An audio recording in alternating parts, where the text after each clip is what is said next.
Bonjour Franck César. Bonjour. Alors d'abord, pour bien comprendre de quoi l'on va parler, qu'entend-on exactement par contract management ? Le contract management fait référence au management des contrats pendant leur phase de réalisation, c'est-à-dire depuis leur date de signature jusqu'à leur échéance. Il s'applique tant au contrat client qu'au contrat de sous-traitance et il recouvre deux aspects, l'un préventif, l'autre plus offensif. Deux approches donc. Oui, d'abord, de manière préventive, le contract management consiste à maîtriser les incidences négatives pour l'entreprise, qui sont synonymes de surcoût. C'est le cas, par exemple, quand l'entreprise veut se prémunir d'une réclamation de son partenaire commercial, par exemple d'une demande d'extension de délai qu'elle jugerait infondée. Et puis dans une deuxième approche qui est plus offensive et qu'on appelle le claim management, il s'agit pour l'entreprise d'utiliser toutes les clauses du contrat pour améliorer ses propres marges, en réclamant à son contractant des compensations financières au titre de ses manquements ou de ses négligences, par exemple. Alors pourquoi le contract management est-il devenu un enjeu majeur aujourd'hui pour les grandes entreprises ? Alors si le contract management est devenu un enjeu majeur, c'est d'abord car les entreprises ne peuvent plus se permettre de dérapage dans l'exécution des projets.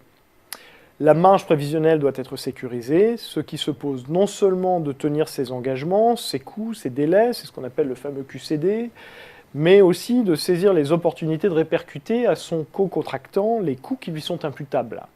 Or, pour être capable d'assurer une traçabilité des événements qui jalonnent la vie du contrat, présenter une argumentation factuelle, un chiffrage de préjudice, cela ne s'improvise pas, cela suppose un processus et une organisation qui soient structurés, et ça, les entreprises l'ont bien compris. Faire du contract management, finalement, n'est-ce pas, entre guillemets, faire du juridique ? Non, le contract management ne s'inscrit pas nécessairement dans une logique précontentieuse. Bien sûr, le sujet pour l'entreprise est d'abord de ne pas se retrouver en situation de faiblesse face à un contractant qui serait mieux armé qu'elle. En ce sens, le contract management vise à poser les bases d'une relation contractuelle équilibrée, qui est toujours un prérequis à une négociation fructueuse. Il faut savoir se faire respecter ses intérêts, y compris par son propre client. C'est donc aussi une question de négociation entre les co-contractants. Bien sûr, le contrat n'est jamais figé. Le signer n'empêche pas les renégociations ultérieures. D'ailleurs, pour aller plus loin, sachez que l'utilisation intelligente de certaines clauses contractuelles offre souvent de réelles opportunités commerciales. Maîtriser les engagements donnés, savoir gérer les périmètres et les limites de responsabilité, c'est vertueux dans la relation commerciale. Cela permet souvent de valoriser des avenants au titre de prestations supplémentaires et de pérenniser ou de développer ainsi les relations d'affaires.